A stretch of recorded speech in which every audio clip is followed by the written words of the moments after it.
The 2004 Yamaha R1 had a 998cc liquid-cooled inline four-cylinder engine with Yamaha's innovative Genesis design.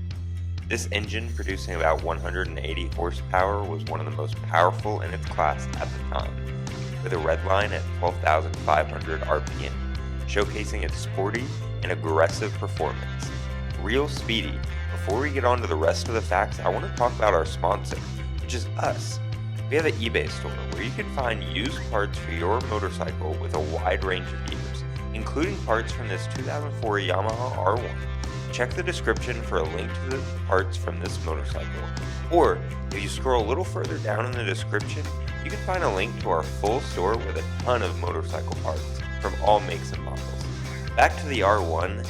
As far as frame and suspension goes, the 2004 R1 boasts a Delta box frame made from a mix of cast and extruded aluminum.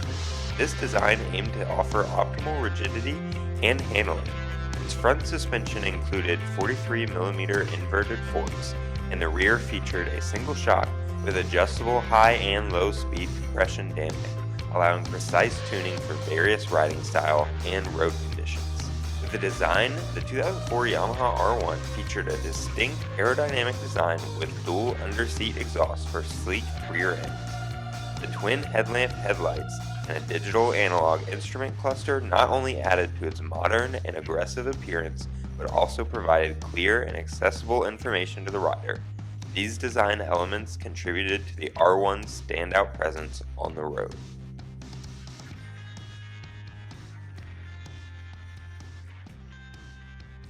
Thanks for watching this time-lapse teardown. If you like this style of content, then you're sure to like some of the other videos that we've put out.